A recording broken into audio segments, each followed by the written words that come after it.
Velkommen til julen og 2024. Det er hermed blevet tid til at ringe i hjørnerne og få anden og flæskestegen ind i ovnen. Så lad os få det hele med. I ovnen, der prøver vi noget nyt. Der kommer simpelthen svisker og estragon på anden. Og sviskerne, det er egentlig en gammel tradition, som vi bare ikke har holdt ved lige. Og estragonen, det er ny kreativ tænkning. Så må vi se, om der kommer vand i bunden.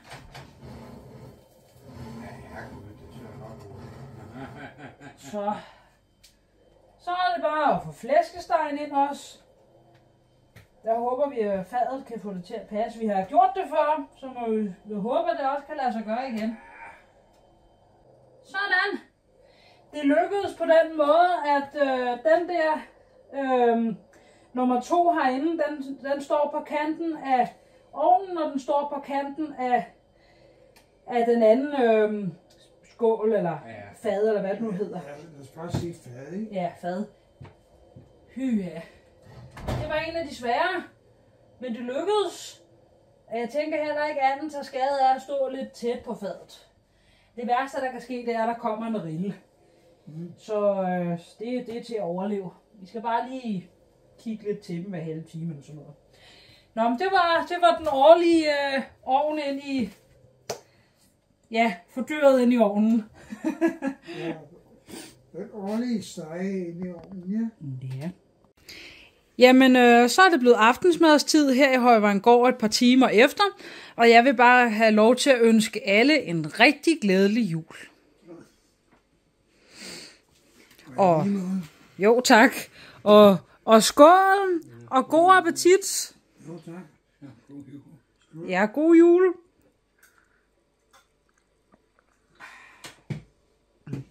Ja, anden drillede os lidt i år, men lad os håbe, at det hele det kommer til at smage godt alligevel. Så... Jeg synes, det jeg har fået lige indtil nu, det smager godt. Det er dejligt. Man kan bestemt også kun sige, at det må være et tegn på, at kødet er frisk, når det driller lidt med at kunne blive færdigt til at blive spist. Ja. Lækkert. Så er vi sgu i gang. Så er det blevet tid til den årlige gaveuddeling. Og Vi har i aften udnævnt en gavemesse. ja, Vi er jo ikke så mange, så så det blev mig. Det skulle være overkommeligt. Ja, og på grund af rodet på bordet og på grund af omstændighederne, jamen så sidder min far hele vejen derovre, og Erling han sidder lige herovre. Så, og jeg prøver at stå sådan nogenlunde midt i midten, så I må lige åbne øjnene fuldt ud for at kunne se os alle sammen. Ja, vi sætter vores øjne på vejvinklen. Ja, nå, men jeg synes, vi skal gå i gang med en af de store. Både for at få den væk, men også fordi det er altid sjovt med store pakker. Til Erling fra Alexandra. Værsgo. Og nu vi er så godt i gang, så skal vi da udnytte billedet. Til far fra Alexandra. Ja, værsgo. Ja, det er med at starte sted.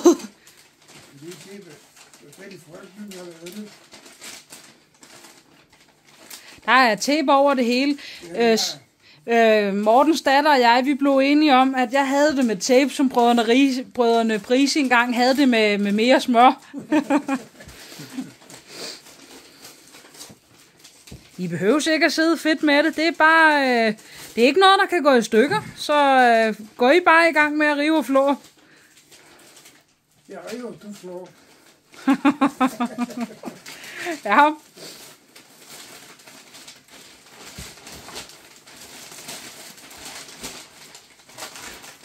Men jeg vil sige, på grund af størrelsen, så bliver den der måske lidt svær at få hjem, men... Det var jeg så finde ud af til den tid, ikke? Ja. Det kan nok ikke være en blå på. Nej, tror jeg kan blive lidt svært. Men der er muligvis hank i. Det må jeg indrømme, det har jeg faktisk glemt.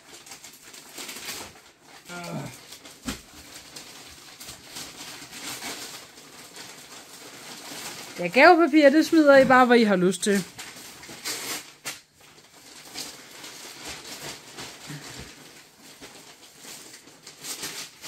Kan du se, hvad det er? Du må også gerne pille det ud i plastikket, hvis det er for ham. Hvad har du så fået? Nattøj. Ja, jeg har givet dig et sæt nattøj.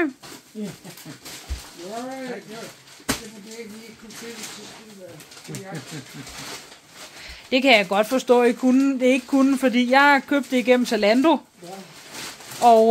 Og ikke bare igennem Zalando, det har været hele vejen fra Tyskland. Så en af deres tyske afdelinger i Zalando.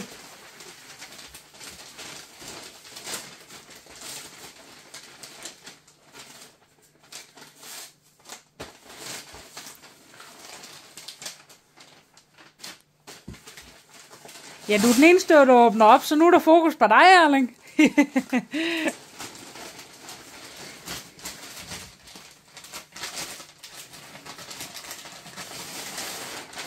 Tada! Den har jeg set på ekspedition.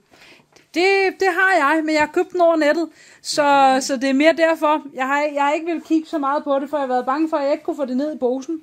Jo, her er jeg.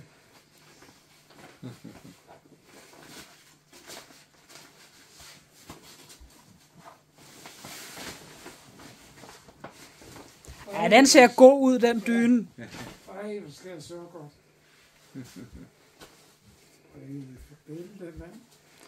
Ja, du snakkede sådan om, at du ikke kunne få din dyne til at være dynebetrækket, fordi dynen var for lille, så du ud til. Ja. Så jeg synes, du skulle have en ny dyne. Jo, tak skal du.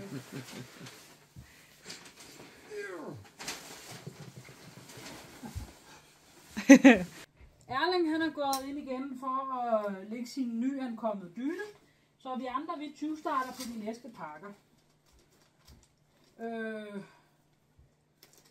Den her, der er mærket røget af på, simpelthen.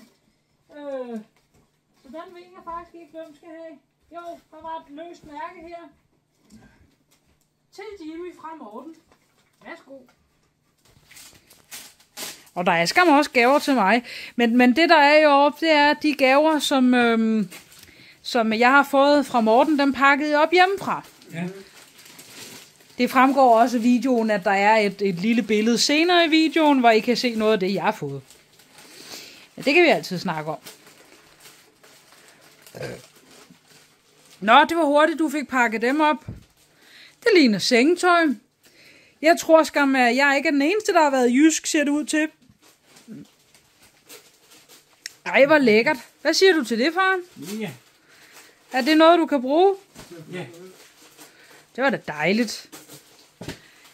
Jeg kan fortælle dig, at jeg har også fået sengetøj, men det fik jeg så bare af Mortens søn i stedet for. Man kan da altid bruge lidt ekstra sengetøj. Nu kan jeg faktisk godt huske, hvor du får, Erling. Jeg var faktisk med, da Morten købte dem. Nå.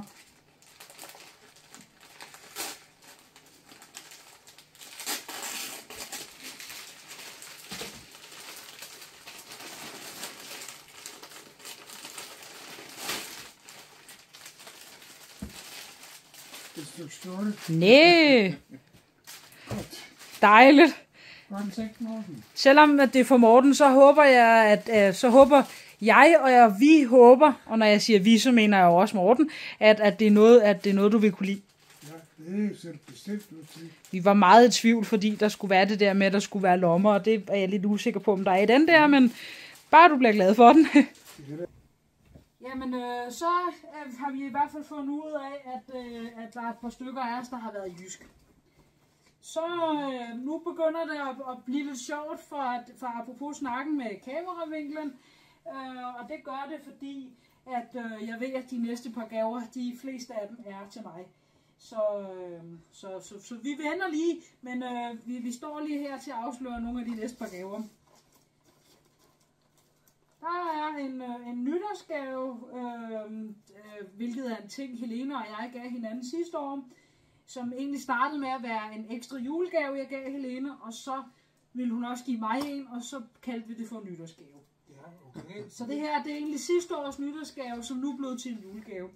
Men den er i hvert fald fra Helene.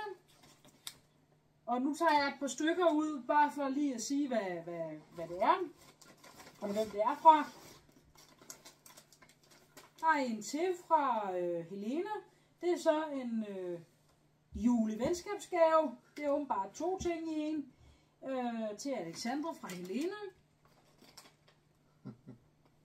Og så er der gaven fra Kenneth. Og der er en gave fra, jeg har fået fra en af mine kollegaer. Hvilket er en lidt pudsig historie, fordi hun holder ikke jul, men hun synes altså, at jeg skulle have en gave alligevel. Og det er jo, man skal jo ikke sige nej tak til en gave jo. Nej, det er simpelthen ikke det. Og så kan jeg regne ud, at der også er et par gaver fra jer. Så jeg tænker, at vi lige bytter vinkel, og så kan I ellers få lov til at se mig pakke de gaver ud, som jeg ikke allerede har pakket ud hjemmefra. Jamen, Ja. Du er da også velkommen til at stå i baggrunden, Erling. Apropos fra Erling, så er den her gave her, den er fra Erling til mig. Der er også noget, der rasler. Det bliver spændende at se. Ja. Det er lidt fordrager, ikke? Ja. Eller lyden måske, man ved aldrig. Ja, måske.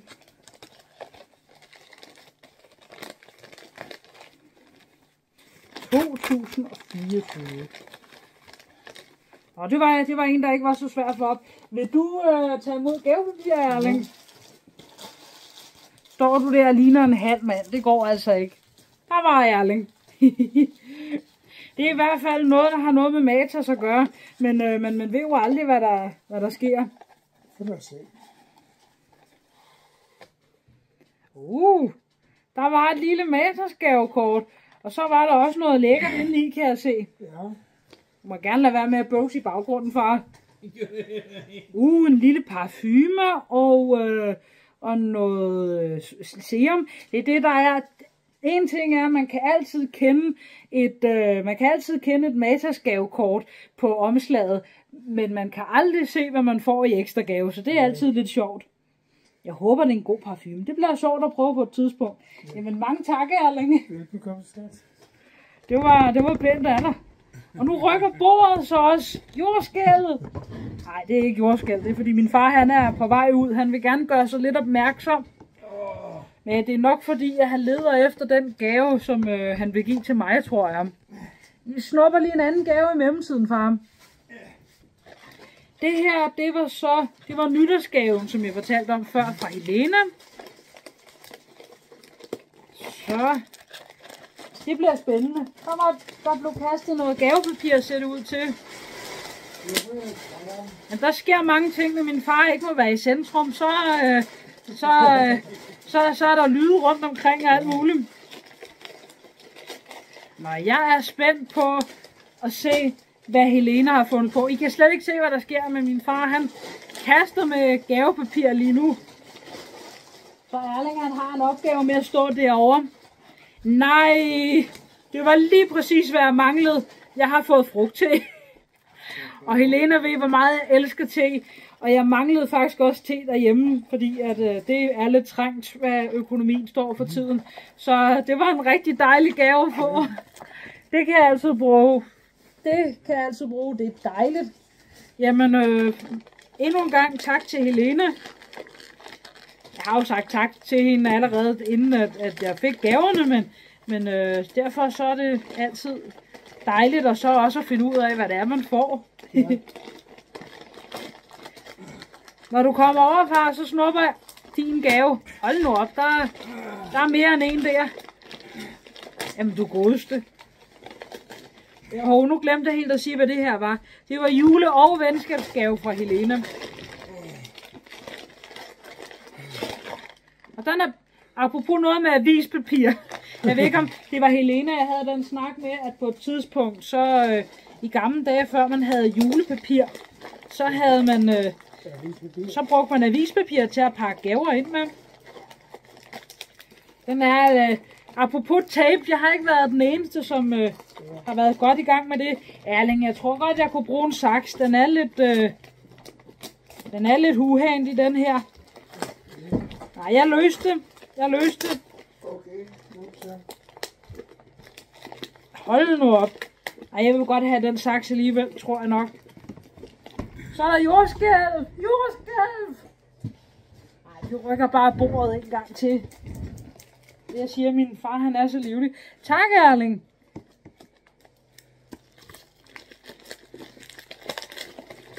Så nu er der snart ikke kun gavepapir i luften. Nu er der også snart avispapir i luften.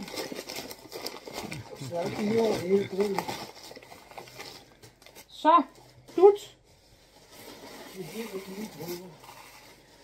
Den skal lige. Ja, det ligner et julegrus, eller et vintergrus, eller hvad man nu skal kalde det for. Det var det også. Nej, hvor er den pæn. Prøv at se. Med rensdyrmotiv. Ej, hvor fint. Ej, det tror jeg ikke. Medmindre du også har tænkt dig at kaste med kopper, så tror jeg, vi har rigeligt med det. Vil du give dine gaver nu, eller skal jeg blive ved med at tage posen? Jeg har ikke fået skrevet på, men det er til dag. Tak. Jeg kan se, der er nogen, der har lånt hinandens gavepapir. Ja, vi har nok uden at aftale på forhold, så er det delt af en køkkenrulle. Delt af en køkkenrulle? Nej, det er rullet gavepapir. Ja, okay. Jamen, det er også okay. Ja, det er da jo rart at høre, at jeg ikke er den eneste, som bytter rundt på ordene i dag. Ja. Så. Nej. Jeg vil også være med på ikke at kunne huske, hvad ting hedder. For lyd. Det var som tavlekridt på de gamle tavler. De gamle sorte eller grønne tavler. Der har vi også et lille Matas-gavekort. Jeg har helt glemt at se på, hvad beløbet var for nogle af dem. Men der er gået en toer i det. Ja, jeg kan røbe for dig. De er købt på samme tid og sted. Ja. Så den er på 200. Okay, jamen jeg ser på, hvad den anden er. Ja. Ellers så er det jo også en ganske udmærket undskyldning for at gå op i Matas og spørge, kan I lige undersøge, hvad det her kort er på? Ja. Det kunne jeg godt finde på. Og så bliver jeg overrasket over resultatet. Jeg sagde pris på at huske det på kortet, ikke? Jo. Og så lavede vi den finte, at der skulle være forskel på farven, ikke? Så du fik den med en guldpapir, ikke? Ja, så den første var jo fra dig jo. Ja. Nå! Ja, det har jeg ikke lige regnet med. Jeg har fået knækbrød. Har du byttet om på en gave til dig selv, far? Nej. Du synes simpelthen, jeg skulle have noget knækbrød? Ja, jeg kunne tykke dem. Nej, men det er så også okay. Jamen, nu har jeg jo købt 2 pakker af dem jo. Det skal jeg nok få tykket. Jamen altså, hvor skal man være sund i det nye år, nå? Ja. Er du flere gaver? Nej, ikke kun til Erling. Kun til Erling. Jamen Erling, han står her i baggrunden. Skal vi ikke se Erling pakke en gave op? Au. Eller åbne en gave op? Jo, du kan godt se. En tung gave. Ja, hvad så når man sidder nede af dem? Ja, så er vi jo her, det ikke? Jo. Ja. Vil du sidde ned og åbne den? Ja, det vil jeg faktisk godt. Ja, vi bytter. Så får du lov til at sidde ned. Når du læser på den, vil du tage super for. Det er da ingenting. Nå, ja, men bare sæt dig ned, Erling. Når man sidder nede, så er den faktisk 2. Så får du lov til at sidde i den varme stol. Jo, tak. Ja. Nu rykker jeg dig lige lidt tættere på. Så, nu er det din tur til at sidde der. Så er der julegave. Jeg rykker den længere ned, så vi kan se, hvad Erling laver. Du skal måske også bruge en saks, faktisk.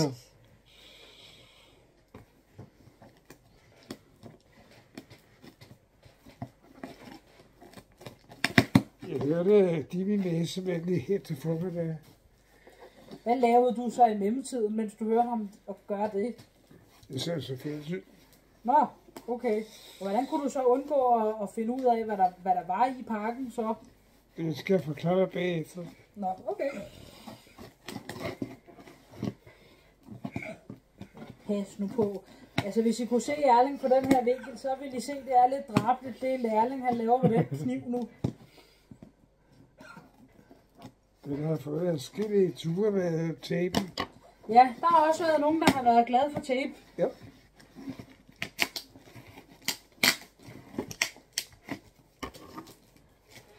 Godeste dog. Jamen, så ringer vi igen. Så ringer det.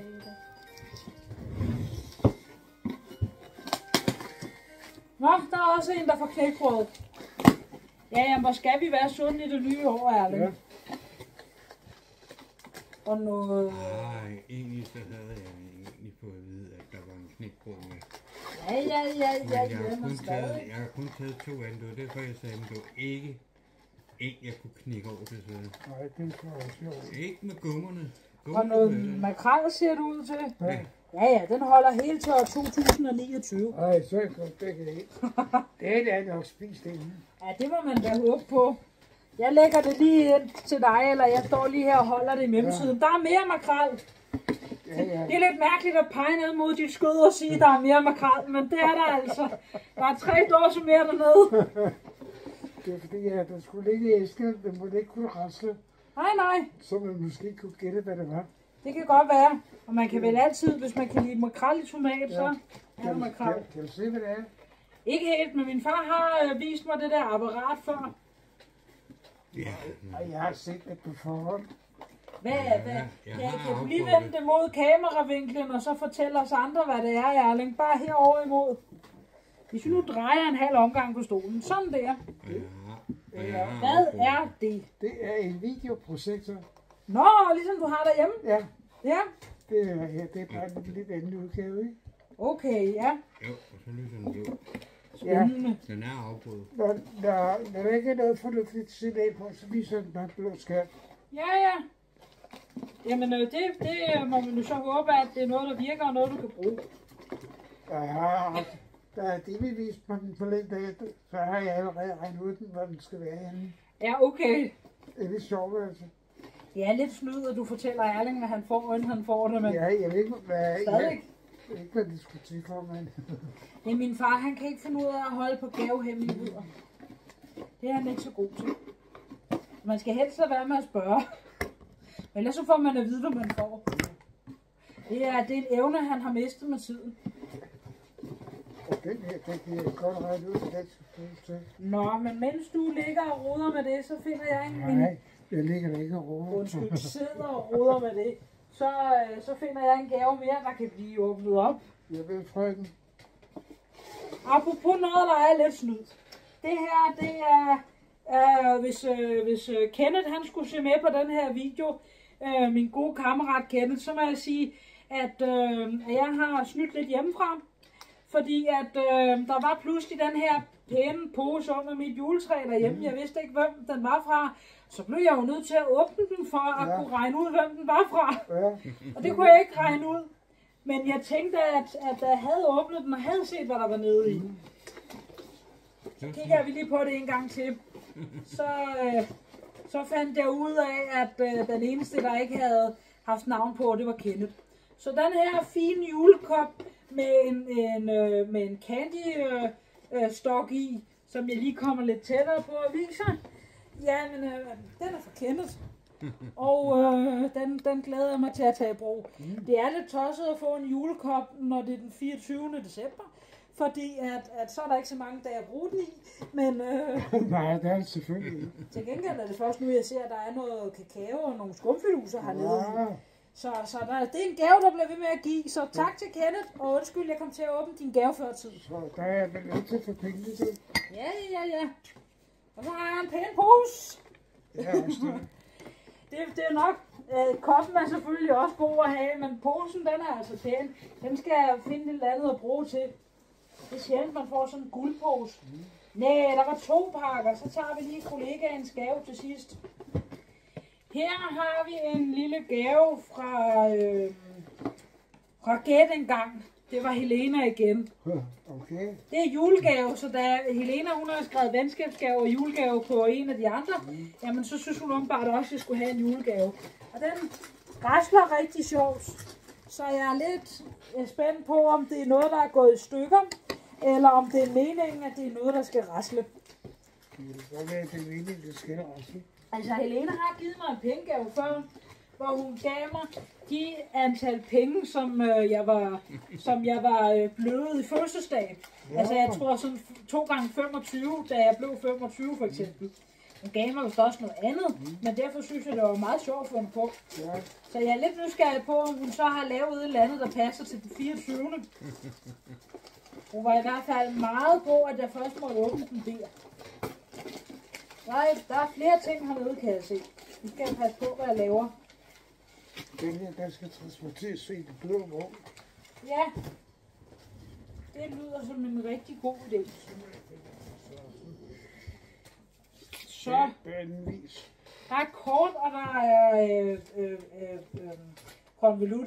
Kan vi ikke bytte plads igen, så jeg sidder ned, Erling? Jo, selvfølgelig. Jeg følger scenen. Det er i orden. Til de 2 sidste pakker, eller 2 sidste åbninger af, ja, lad os bare sige pakker. Godt. Nu ved jeg ikke, hvad der er meningen, jeg skal åbne først, men jeg tror, det er den her, der skal åbnes først. Og så kan jeg næsten regne ud, hvad det her er, hvis det ikke er noget, der er gået i stykker. Og jeg håber ikke, det er noget, der er gået i stykker. Så voldsomt plejer jeg ikke at være med mine gaver. Og det her, det kommer muligvis til at... Forhåbentlig ser det ikke lige så underligt ud, som jeg har det med at gøre det her lige nu. Det føles lidt mærkeligt nemlig. Så. Hvad gemmer der sig hernede? Der er et kort. Så er det rigtigt nok, at jeg åbnede den her først. Nej, et englekort. Se lige, hvor fint det er. Helena er virkelig god til at finde kort. Hun har mange skjulte talenter, den dame. Hun er også den bedste, jeg nogensinde har oplevet, som kan vælge biografsæder i biografen. Jeg har for nylig været i biografen med Helena. Ja, og hun valgte de bedste sæder på den bedste række i den biograf. Det er første gang, jeg nogensinde har sat Helena til at lave sådan en opgave, og hun gjorde det meget udførligt. Kære Alexandra, I må have en god jul og et godt nytår. Vi ses den 31.12. og 2024. Hilsen Helena. Og det er jo fordi, jeg holder nytår med Helena i år. Ja, men det ved I godt. I ved det godt, men I ved det ikke, og det kan være, at der kommer en opdatering til jer på et andet tidspunkt på, hvorfor jeg gør det. Det kan være, at jeg laver en lille nytårsvideo omkring det på et tidspunkt. Ja, okay. Og jeg siger lige i baggrunden. Ja, men det er helt i orden, Erling. Det her kan ske på plads. Ja, det lyder som en rigtig god idé. Altså, lige nu har jeg lyst til bare at klippe i den her gave her, men jeg ved ikke om det er en gave, der klarer det, men nu klipper jeg altså i den oppe i toppen. Og så håber jeg, at jeg ikke ødelægger noget.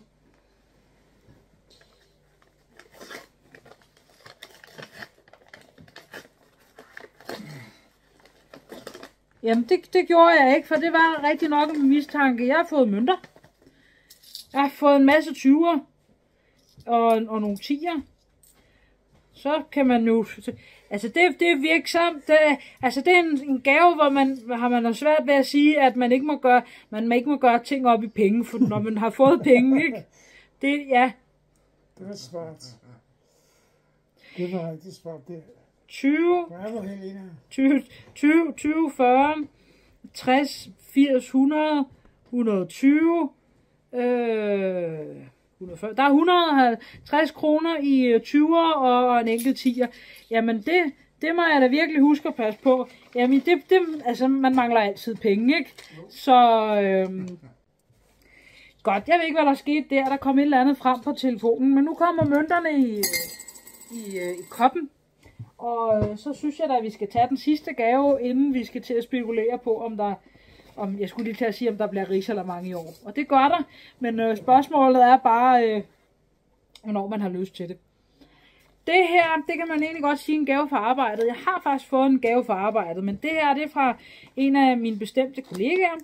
Faktisk en af den kollega, som lærte mig op ude på arbejdet. Hun synes, jeg skulle have en gave. Hun synes, jeg skulle have en gave, fordi hun synes, jeg er så sød. Og hun sagde ikke det sidste, men det har jeg hørt hende sige før.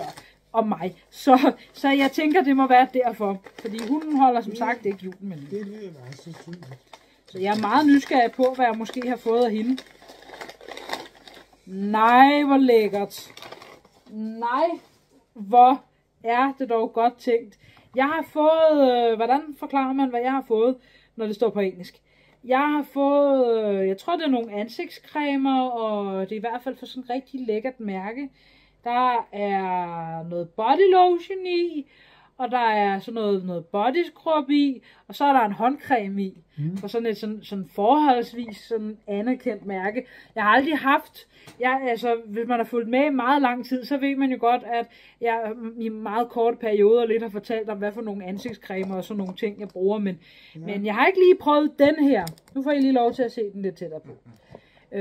Så det bliver spændende. Det er bestemt ikke noget, jeg mangler lige nu. Men man kan altid bruge en ekstra håndcreme og en ekstra body lotion og sådan noget. Ja, ej hvor lækkert.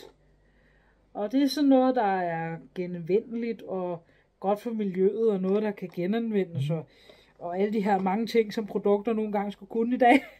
Jamen, det var da dejligt. Jeg må virkelig huske at sige tak til mine kollegaer en ekstra gang. Ej, hvor lækkert. Jamen, det var gaveudpakning for i år, hvis I andre ikke har mere. Så skal der uddeles julekrammer,